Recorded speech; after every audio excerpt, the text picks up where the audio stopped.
గోదావరి కెరటాలు అనే మా ఈ యొక్క యూట్యూబ్ ఛానల్ తరపున ప్రియమైన మిత్రులందరికీ కూడా ప్రేక్షకులకు మరి సాదర స్వాగతాన్ని, హార్దిక స్వాగతాన్ని తెలియజేస్తూ ఈరోజు మరి అనేక అద్భుతమైన సినిమాలు, పాత సినిమాల కథల గురించి మనం వింటూ ఉన్నాం. ఈరోజు మీరు ఎక్కబోయేది ఒక విలక్షణమైన ప్రయాణం. అది కేవలం సినిమా చూపించేది కాదు, మన జీవితాన్ని చూపిస్తుంది. ఇది ఒక నాటిక కాదు, ఓ నెమ్మది నడకతో ముందుకెళ్తూ మన మదిలో నిలిచిపోయే భావోద్వేగ ప్రవాహం, ప్రేమ, త్యాగం, బాధ, బాధ్యత, ఇవన్నీ మన కుటుంబ బంధాల్లో నిత్యం కలిసే మిశ్రమ భావాలు. ఇవన్నీ ఒకే తెరపై చూపించిన అనుభూతి మీకు వస్తుంది కూడా. మరి ఈ సినిమాల గురించి మనం విపులంగా ఇప్పుడు తెలుసుకుందాం. ఆ అనుభూతిని తిరిగి గుర్తు చేసే ప్రయత్నమే మరి ఈరోజు మనం చూడబోయేటువంటి సినిమా. ఇది ఒక కథ మాత్రం కానే కాదు, ఇది ఒక అద్దం. మన గుండె లోతుల్లో దాచుకున్న అనుభూతుల్ని ప్రతిబింబించే అద్దం.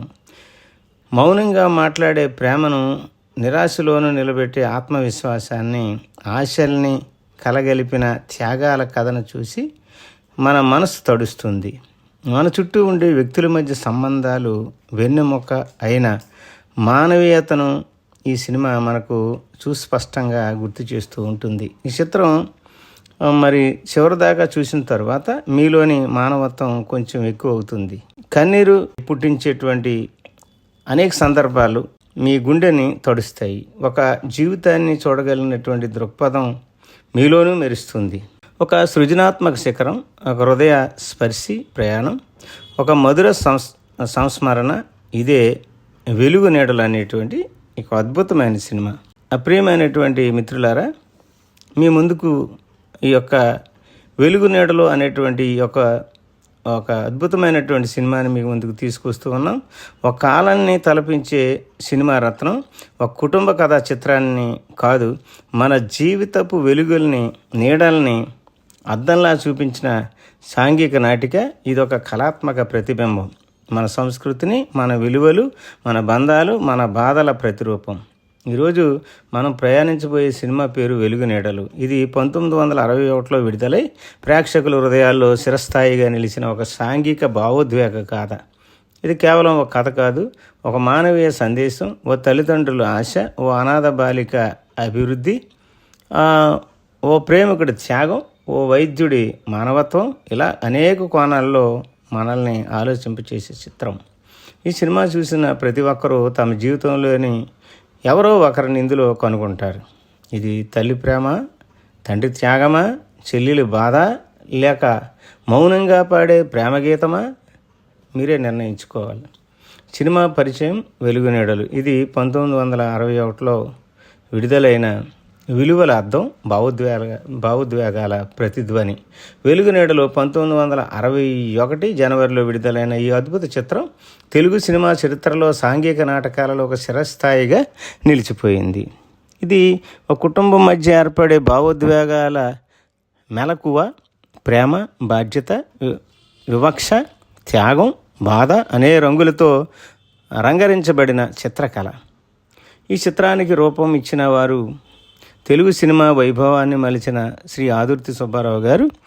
అన్నపూర్ణ పిక్చర్స్ నిర్మించిన వెలుగు నీడలు ఒక మంచి సాంఘిక చిత్రం. ప్రతి మనిషి జీవితంలో వెలుగు నీడలు ఉంటాయని, వాటిని ధీరోదత్తంగా ఎదుర్కొనాలని హితవు చెప్పే ఈ చిత్రం ప్రతి సన్నివేశాన్ని రసవత్తరంగా తీర్చిదిద్దారు దర్శకులు శ్రీ ఆదుర్తి సుబ్బారావు గారు. సాంకేతిక విభాగం, దర్శకత్వం శ్రీ ఆదుర్తి సుబ్బారావు గారు, నిర్మాత శ్రీ డి మధుసూదన్ రావు గారు, అన్నపూర్ణ పిక్చర్స్ ప్యాలెస్. ఈ కథ సంభాషణలు శ్రీ ఆచార్య ఆత్రేయ గారు, సంగీతం శ్రీ పెండ్యాల నాగేశ్వరరావు గారండి, ఛాయాగ్రహణం పిఎస్ సెల్వం, సంపాదకత్వం శ్రీ డి గురుస్వామి గారండి, సంగీత సమృద్ధి పెండ్యాల నాగేశ్వరరావు గారు అందించిన సంగీతం చిత్రానికి గుండె తట్టే ప్రాణంలా మారింది.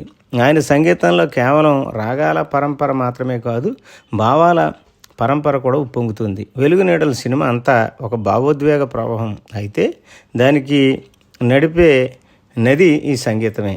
సంగీత శైలి పెండ్యాల గారి సంగీతం ఈ చిత్రంలో భావస్పష్టత, రాగ సౌందర్యం, సాహిత్య గంభీరత అన్నింటినీ సమపాలలో కలిపింది. ప్రతి పాట ఓ భావన, ప్రతి స్వరం ఓ సందేశం, ప్రతి గానం ఓ గాథ.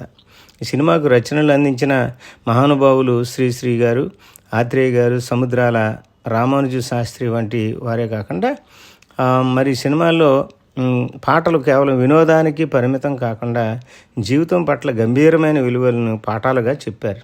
పెండ్యాల నాగేశ్వరరావు గారి స్వరాల ప్రభావం ఈ చిత్రాన్ని మరో స్థాయికి తీసుకెళ్ళింది. శ్రీశ్రీ రచనలతో కూడిన ఈ పాటలు మానవతా విలువలు పాఠాలుగా చెబుతాయి. పాడబోయి భారతీయుడ జాతి సవిగా మారే గానరాగం, కల కానిది విలువైనది, జీవిత తాత్వికతను ప్రతిబింబించే పాట. ఓ రంగయ్యో పూల రంగయ్యో, హాయి హాయిగా జాబిల్లి వంటి మాధుర్యభరిత గీతాలు. శివగోవింద గోవింద ఆధ్యాత్మిక కీర్తన, గానం వెనుక ఉన్న కథలు. ఈ సినిమాకు ఘంటసాల గారు అందించిన గాత్రం ఆయన స్వరాల పరిధి ఎంత ఉన్నతమో చూపిస్తుంది. సుశీల మరియు లీల గారు వంటి గాయని స్వరాలు ఎంతో ఆత్మీయతతో మన మనసును హత్తుకున్నాయి. పాటల చిత్రీకరణలో నాటకీయత, భావ ప్రవాహం కనిపించేలా పెండ్యాల గారు రాగాలను అద్భుతంగా మలిచారు. ముఖ్యంగా కాఫీ, షణ్ముఖ ప్రియ, అభేరి వంటి రాగాలను ఇక్కడ ఈ సినిమాలో ప్రాముఖ్యతను సంతరించుకున్నాయి. అవార్డులు మరియు ప్రత్యేక గుర్తింపులు. ఫిలింఫేర్ ఉత్తమ తెలుగు చిత్రం అవార్డు 1961, వెలుగునటుల చిత్రానికి 1961లో ఫిలింఫేర్ ఉత్తమ తెలుగు చిత్రం అవార్డు లభించింది. ఈ అవార్డు నిర్మాత శ్రీ దుక్కిపాటి మధుసూదనరావు గారి ప్రతిభను గుర్తించి ఆయనకు మరింత ప్రాచుర్యం తీసుకువచ్చింది. ఈ చిత్రంలో శ్రీ అక్కినేని నాగేశ్వరరావు గారు మరియు గిరిజ గారి కుమారుడిగా శిశువు పాత్రలో శ్రీ అక్కినేని నాగార్జున గారు తొలిసారిగా తెరపై కనిపించారు. ఈ ప్రత్యేకత చిత్రానికి ఒక ప్రత్యేక గుర్తింపును తీసుకువచ్చింది. చిత్రీకరణ సమయంలో జరిగిన ఆసక్తికర సంఘటనలు ఇప్పుడు మనం చూద్దాం. కథా ప్రేరణ.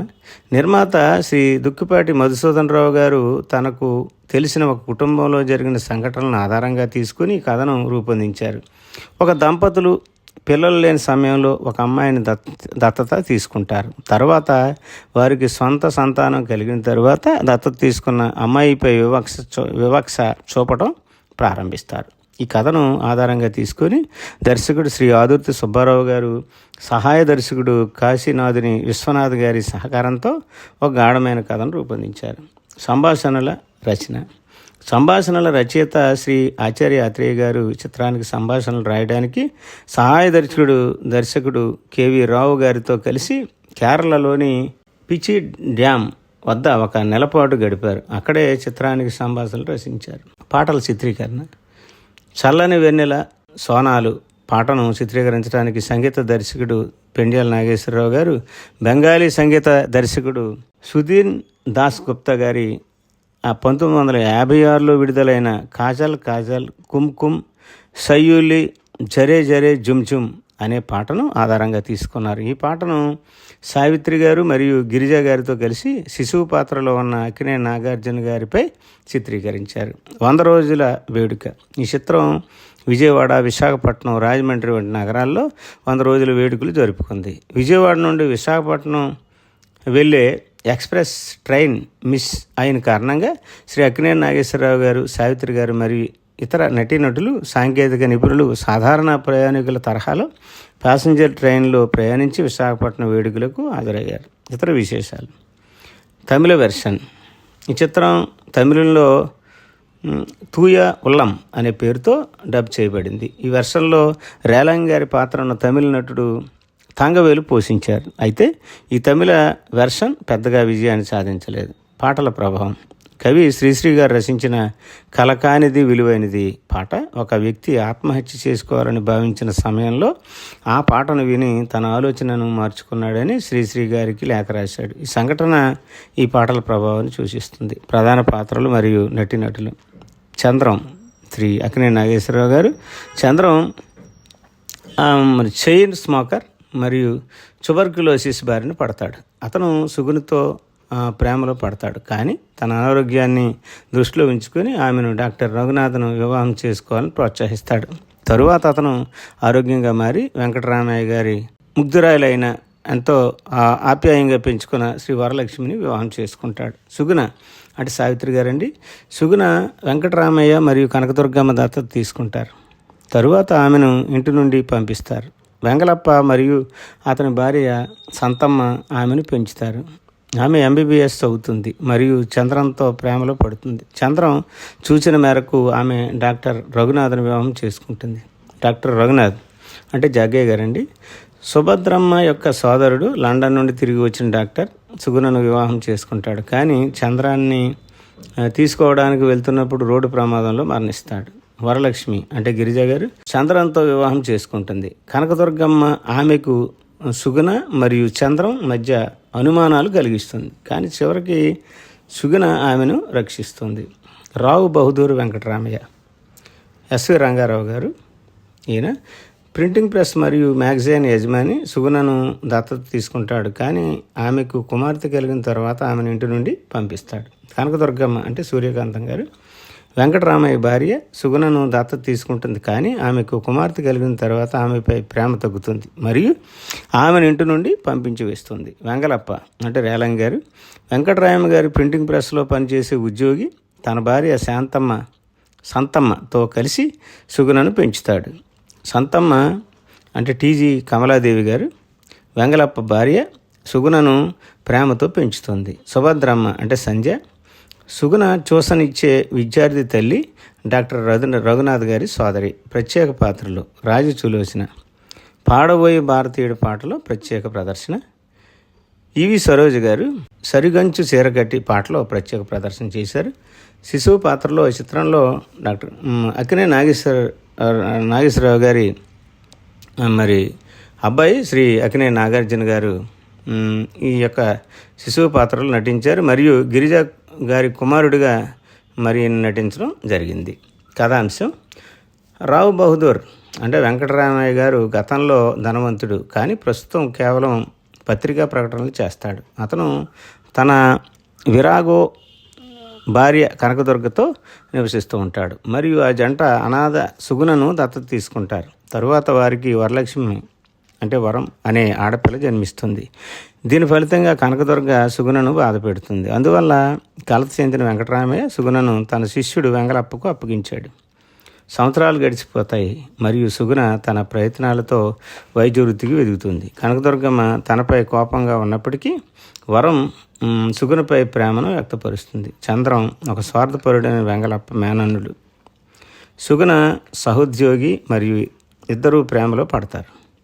సుగుణ కూడా ధనవంతురాలైన సుభద్రమ్మ ఇంట్లో చదువుకుంటుంది. ఆమె సోదరుడు డాక్టర్ రఘునాథ్ ఆమెను నిశ్శబ్దంగా ప్రేమిస్తాడు. ఈలోగా చంద్రం టీబీతో బాధపడుతుంటాడు మరియు ప్రాణాంతక అనారోగ్యంతో ఉంటాడు. కాబట్టి అతను సుగుణ చేత కట్టించబడిన రఘు నుండి ప్రయాణం చేస్తాడు. దానిని ఆమె గౌరవిస్తుంది. తరువాత చంద్రం రఘు సహాయంతో శానిటోరియంకు నడిచి వెళ్ళి కోలుకుంటాడు.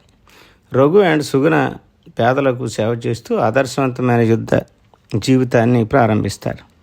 అయితే రఘు ఒక ఘోర ప్రమాదంలో మరణించడంతో విపత్తు సంభవిస్తుంది. ఈ చంద్రమును తీవ్రంగా దెబ్బతీస్తుంది. సమాంతరంగా వెంకటరామయ్య దివాలా తీసే స్థితిలో ఉంటాడు. కాబట్టి అతను వరంను చంద్రంతో కలపాలని నిర్ణయించుకుంటాడు. దానిని అతను తిరస్కరించాడు. తరువాత చంద్రం సుగుణ విజ్ఞప్తికి అంగీకరించి వరమును వివాహం చేసుకుంటాడు. దీని తరువాత వెంకటరామయ్య తన షట్డౌన్ మ్యాగజైన్ను చంద్రంకు అప్పగిస్తాడు. అతను వృద్ధి చెందుతాడు.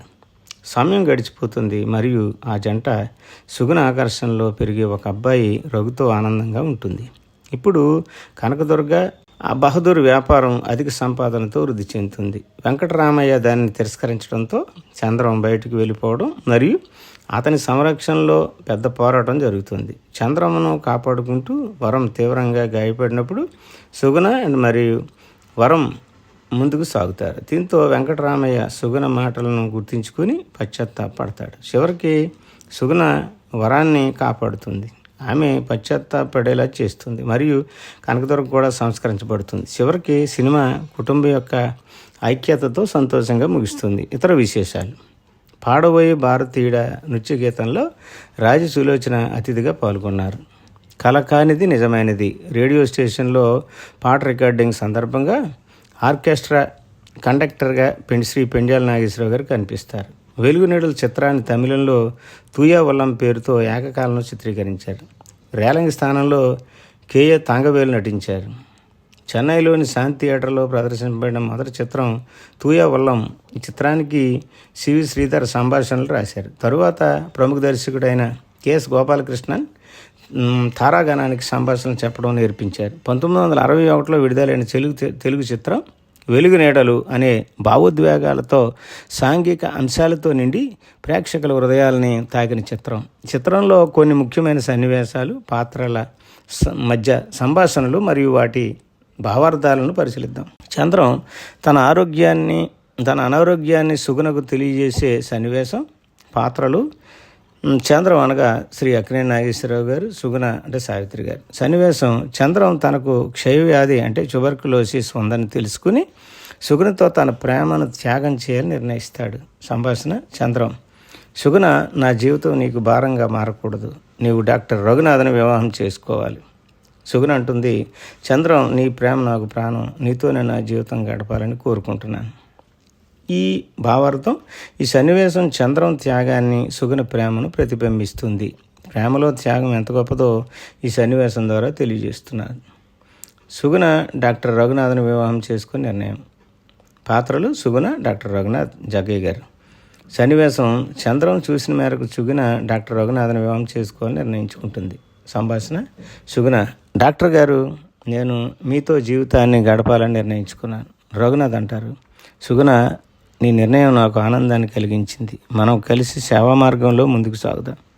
భావార్థం, ఈ సన్నివేశం సుగుణ ధైర్యాన్ని, సేవాభావాన్ని ప్రతిబింబిస్తుంది. ఆమె వ్యక్తిగత బాధలను పక్కన పెట్టి సమాజ సేవకు అంకితమవుతుంది. డాక్టర్ రఘునాథ్ మరణం. సన్నివేశం చంద్రాన్ని తీసుకునేందుకు వెళ్తున్న సమయంలో డాక్టర్ రఘునాథ్ రోడ్డు ప్రమాదంలో మరణిస్తాడు. సంభాషణ చంద్రం ఇలాగంటారు: రఘు, నీవు నాకు స్నేహితుడివి, మార్గదర్శివి. నేను కోల్పోయిన బాధ మాటల్లో చెప్పలేను. భావార్థం, ఈ సన్నివేశం జీవితంలో అనుకోని సంఘటనలు ఎలాగ ప్రభావితం చేస్తాయనేది సన్నివేశం మనకు చూపిస్తుంది. చంద్రం వరలక్ష్మిని వివాహం చేసుకునే నిర్ణయం. చంద్రం సుగుణ వరలక్ష్మి గారు అంటే గిరిజ గారు అండి. సన్నివేశం సుగుణ సూచన మేరకు చంద్రం వరలక్ష్మిని చేసుకోవాలని నిర్ణయిస్తాడు. సుగుణ: చంద్రం, వరలక్ష్మి మంచి అమ్మాయి, ఆమెతో జీవితం గడపడం నీకు శ్రేయస్కరం అంటుంది. చంద్రం: సుగుణ, నీ మాటలు నాకు మార్గదర్శకం. నేను వరలక్ష్మిని వివాహం చేసుకుంటాను అంటాడు. భావార్థం, ఈ సన్నివేశం సుగుణ త్యాగాన్ని, చంద్రం నిబద్ధతను ప్రతిబింబిస్తుంది. వరలక్ష్మి అనుమానాలు కలిగే సన్నివేశం. పాత్రలు వరలక్ష్మి అంటే కనకదుర్గ, సూర్యకాంతం. సన్నివేశం కనకదుర్గ అనగా సూర్యకాంతం, వరలక్ష్మికి చంద్రం మరియు సుగుణ మధ్య అనుమానాలు కలిగిస్తుంది. సంభాషణ ఈ విధంగా కనకదుర్గ గారు అంటారు: వరలక్ష్మి, చంద్రం మరియు సుగుణ మధ్య ఏదో ఉంది, జాగ్రత్తగా ఉండాలంటుంది కనకదుర్గ అంటే సూర్యకాంతం. వరలక్ష్మి అంటుంది: నిజమేనమ్మా, నేను ఈ విషయం గురించి ఆలోచించాలి. భావార్థం, ఈ సన్నివేశం అనుమానాలు ఎలా సంబంధాలను ప్రభావితం చేస్తాయో చూపించేటువంటి అద్భుతమైన దృశ్యం. కార్మికుల బోనస్ కోసం చంద్రం పోరాటం. చంద్రం వెంకటరామయ్య అంటే ఎస్వి రంగారావు గారు. సన్నివేశం చంద్రం కార్మికుల బోనస్ ఇవ్వాలని వెంకటరామయ్యను కోరుతాడు. చంద్రం వెంకటరామయ్య గారు కార్మికుల కష్టాన్ని గుర్తించి వారికి బోనస్ ఇవ్వాలని అంటాడు. వెంకటరామయ్య గారు అంటున్నారు: నాకు లాభం ముఖ్యం, బోనస్ ఇవ్వలేను అంటాడు. భావార్థం, ఈ సన్నివేశం కార్మికుల హక్కులు, న్యాయ పోరాటాన్ని ప్రతిబింబిస్తుంది. వరలక్ష్మి గాయపడటం మరియు కుటుంబ పునర్నిర్మాణం. వరలక్ష్మి, చంద్రం, సుగుణ. సన్నివేశం కార్మికుల మధ్య గొడవలో వరలక్ష్మి గాయపడుతుంది, సుగుణ ఆమెను రక్షిస్తుంది. సంభాషణ సుగుణ: వరలక్ష్మి, నీకు ఏమీ కాకూడదు, నేను నీకు అక్కను, నీకు రక్షణగా నిలుస్తాను. వరలక్ష్మి అంటుంది: అక్క, నిన్ను అనుమానించినందుకు క్షమించు, నీవు నిజమైన అక్కవు. భావార్థం, ఈ సన్నివేశం కుటుంబ బంధాలు, ప్రేమ, క్షమ భావాలను ప్రతిబింబిస్తుంది. ఈ సన్నివేశాలు వెలుగునీడల చిత్రంలోని భావోద్వేగాలను, పాత్రల మధ్య సంబంధాలను మరియు సమాజంలోని సాంఘిక అంశాలను స్పష్టంగా చూపిస్తాయి. ప్రతి సన్నివేశం ప్రేక్షకులను ఆలోచింపచేసేలా, మనసును తాకేలా ఉంటుంది. మరి ముగింపులో మరి ఈ విధంగా అంటే జీవితం అనేది వెలుగుతో కూడిన నీడల తారాచువ్వ వంటిది. వెలుగు నీడలు కథ మన జీవితంలో ఎదురయ్యే వెలుగులా కనిపించే ఆశలు, నీడల వలె కమ్ముకునే కష్టాలను అద్భుతంగా కలిపి చూపించింది. ఈ చిత్రం ముగింపులో భాగంగా కొన్ని ముఖ్యమైన తాత్విక పాఠాలు మీ ముందుకు తెస్తున్నాం. ప్రేమ అనేది నిష్కలమైనది, త్యాగంతో నిండినది. చంద్రం తన ప్రాణ స్నేహితురాలిని తన అనారోగ్యం వల్ల కోల్పోవాలన్న బాధను మరచి ఆమె సుఖం కోసం త్యాగం చేస్తాడు. ఇది ప్రేమకున్న గంభీరతను చాటుతుంది. సత్యం చివరికి వెలుగునే ప్రదీప్తం చేస్తుంది. వరలక్ష్మికి సుగుని మీద ఉన్న అపోహలు తొలగి ఆమె నిజమైన మంచితనానికి గుర్తించేటప్పుడు అహం ఓడిపోతుంది, ప్రేమ గెలుస్తుంది. ప్రజల సేవను చేసే డాక్టర్ల పాత్రకు అంకితభావం అవసరం. డాక్టర్ రఘునాథ్ పాత్ర ద్వారా ఒక వైద్యుని బాధ్యత, సమాజంపై ఉండే రుణాన్ని మనం తెలుసుకుంటాం. కుటుంబం అనేది నమ్మకంతో, బంధంతో, సహనంతో నిర్మించబడుతుంది. కథ చివరికి చంద్రం, వరలక్ష్మి మరియు సుగుణ ఒకే కుటుంబంలా మళ్ళీ ఏకతాటిపై రావటం అనుమానాలపై ప్రేమ కలిగిన సంకేతం. ప్రతి కష్టంలో ఒక వెలుగు ఉంటుంది. జీవితం గెలుపో ఓటమో కాదు. జీవితం అనేది వాటిని ఎలా అర్థం చేసుకుంటామన్నదే వెలుగు నీడలు ఈ భావనను సినిమాటిక్ రూపంలో చూపిస్తుంది. ప్రియమైనటువంటి మరి ప్రేక్షకులారా, మరి గోదావరి కెరటాలు అనేటువంటి ఈ యూట్యూబ్ ఛానల్లో మీరందరూ ఇంతవరకు అనేక అద్భుతమైనటువంటి మరి సినిమాలు మీ ముందుకు ప్రతిరోజు కూడా తీసుకురావడం జరుగుతుంది. ఇవి సినిమాలు కాదు కానీ మన జీవితాన్ని ప్రతిబింబించే అద్భుతమైనటువంటి ఘట్టాలు. మరి ఇంతవరకు మరి చూసినటువంటి ఈ అద్భుత కథ వెలుగు నీడలు అనేది కేవలం మరి ఇప్పుడు చెప్పినట్లుగా ఒక సినిమా మాత్రం కాదు. అది మన హృదయాల్లో ప్రతిధ్వనించే జీవన సందేశం. ప్రతి ఒక్కరి జీవితంలో వెలుగులు ఉంటాయి, అలాగే నీడలు కూడా ఉంటాయి. కానీ మనం వాటిని ఎలా అర్థం చేసుకుంటాం అనేది అసలైన గుణపాఠం. చిత్రంలో చంద్రం త్యాగం మనకు ప్రేమ అంటే స్వార్థాన్ని కాదు, త్యాగాన్ని గుర్తు చేస్తుంది. సుగుణ ఉదాత్తత ప్రేమను, నమ్మకాన్ని ప్రతిబింబిస్తుంది. వరలక్ష్మి అనుమానాల నుండి ఎదుగుతుంది, అర్థం చేసుకుంటుంది. చివరకు వాళ్ళ ముగ్గురు కలిసి జీవితం అంటే మనసులు కలిసినప్పుడు ఎంత సౌందర్యంగా మారుతుందో మనకు చూపిస్తారు. డియర్ ఫ్రెండ్స్, మరి గోదావరి కెరటాలు అనే ఈ ఛానల్లో మరి ఇంకా ఫ్రెండ్స్ని అందరినీ కూడా మీరు అనేక మంది పరిచయం చేయాలని కోరుకుంటూ, చివరగా ప్రముఖ దర్శకుడైనటువంటి శ్రీ ఆదుర్తి సుబ్బారావు గారు తెరకెక్కించిన ఈ చిత్రం విజయవంతమైన సాంకేతిక నైపుణ్యం, సుదీర్ఘ తాత్విక విలువలు, హృదయాలను తాకే కథా నిర్మాణంతో తెలుగు చలనచిత్ర చరిత్రలో ఒక శాశ్వత శిలాఫలకం. మరి ఓ దార్శనిక యాత్ర. మీరు వినింది ఒక సంభాషణ కాదు కానీ ఒక జీవన పాఠం. ఈ వెలుగు నీడలు మీ జీవితంలోని వెలుగును వెలిగించాలని, నీడల్ని మీరు ఆత్మీయంగా అర్థం చేసుకోవాలని కోరుకుంటూ మరి మీ అందరికీ కూడా ధన్యవాదాలు తెలియజేస్తున్నాను. మరి మీరు గోదావరి కెరటాలు అనేటువంటి మా ఛానల్ని మీరు సబ్స్క్రైబ్ చేసుకోండి. అదేవిధంగా ఫ్రెండ్స్కి పరిచయం చేయండి, లైక్ చేయండి, మరి షేర్ చేయాల్సిందిగా మిమ్మల్ని అందరినీ వినయపూర్వకంగా కోరుకుంటూ, ఈ మరి సినిమాల్లో అనేక అద్భుతమైనటువంటి పాటలు ఉన్నాయండి. వాటిలో కొన్ని పాటలు మీ కొరకు ఇప్పుడు నేను పాడి వినిపిస్తాను. వీటిలో మరి ఈ సినిమాలో కల కానిది విలువైనది అనే పాట మీకోసం. కల కానిది విలువైనది బ్రతుకు కన్నీటి దారలలోనే బలి చేయకు. కల కానిది విలువైనది బ్రతుకు కన్నీటి దారలలోనే బలి చేయకు. గాలి వీచి పూల తీగ నేలవాలిపోగా, గాలి వీచి పూల తీగ నేలవాలిపోగా, జాలి వీడి అటులే దాని వదిలి వైతువా. ఓ చెరదీసి నీరు పోసి చిగురింపనీయవా, చెరదీసి నీరు పోసి చిగురింపనీయవా. కల కానిది విలువైనది బ్రతుకు కన్నీటి దారలలోనే బలి చేయకు. ఫ్రెండ్స్, మరొక పాట పాడబోయి భారతీయుడనే ఇది అద్భుతమైనటువంటి పాట. ఎప్పటికీ కూడా మరి దేశభక్తిని చాటేటువంటి వండర్ఫుల్ సాంగ్. పాడబోయి భారతీయుడా ఆడి పాడబోయి విజయ గీతిక,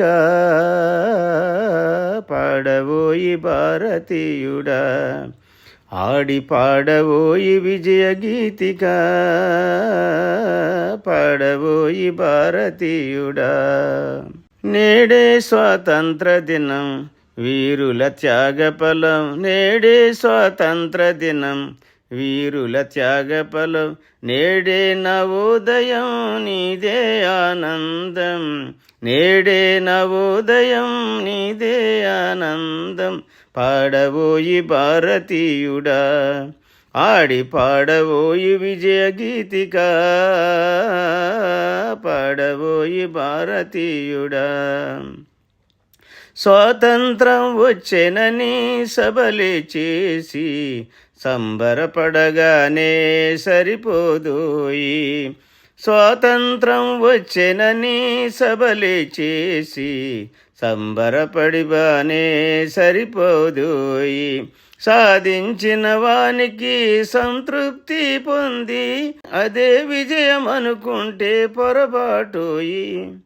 ఆగబోయి భారతీయుడా, కదిలి సాగబోయి ప్రగతిదారులో,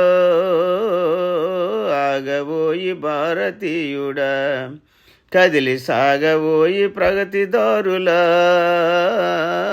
పాడబోయి భారతీయుడా. ఆకాశమందుకునే ధరలొక వైపు, అదుపులేని నిరుద్యోగం ఇంకొక వైపు, ఆకాశమందుకునే ధరలొక వైపు, అదుపులేని నిరుద్యోగం ఇంకొక వైపు, అవినీతి బంధు ప్రీతి చీకటి బజారు, అలుముకున్న నీ దేశము ఎటు దిగజారు. కాంచబోయి నేటి దుస్థితి, ఎదిరించబోయి ఈ పరిస్థితి, కాంచబోయి నేటి దుస్థితి, ఎదిరించబోయి ఈ పరిస్థితి. పాడబోయి భారతీయుడా, ఆడి పాడబోయి విజయ గీతిక, పాడబోయి భారతీయుడా. మరొక అద్భుతమైన పాట మీకోసం, హాయి హాయిగా జాబిల్లి అనే పాట. హాయి హాయిగా జాబిల్లి తొలి రేయి వెండి దారాలల్లి, మందు జల్లి నవ్వసాగే ఎందుకో, మత్తు మందు చల్లి నవ్వసాగే ఎందుకో. హాయి హాయిగా జాబిల్లి తొలి రేయి వెండి దారాలల్లి, మందు జల్లి నవ్వసాగే ఎందుకో, మత్తు మందు చల్లి నవ్వసాగే ఎందుకో. తల తల మెరిసిన తారక తెలి వెనుగుల వెన్నెల దారుల, తల తల మెరిసిన తారక తెలి వెలుగుల వెన్నెల దారుల, కోరి పిలిచెను తన దరి చేరగా, మది తలచెను తీయని కోరిక. హాయి హాయిగా జాబిల్లి తొలి రేయి వెండి దారాలల్లి, మందు జల్లి నవ్వసాగే ఎందుకో, మత్తు మందు చల్లి నవ్వసాగే ఎందుకో. మిల మిల వెలిగే నీటిలో చెలి కలువల రాని చూపులో, మిల మిల వెలిగే నీటిలో చెలి కలువల రాని చూపులు, సుమదలములు పూచిన తోటలో తొలి వలపులు తేనెలు రాలెను. హాయి హాయిగా జాబిల్లి తొలి రేయి వెండి దారాలల్లి, మందు జల్లి నవ్వసాగే ఎందుకో, మత్తు మందు జల్లి నవ్వసాగే ఎందుకో. Thank you friends, thank you one and all. మరి మా ఛానల్ని సబ్స్క్రైబ్ చేయవలసిందిగా మిమ్మల్ని అందరినీ మరొకసారి కోరుకుంటూ thank you one and all.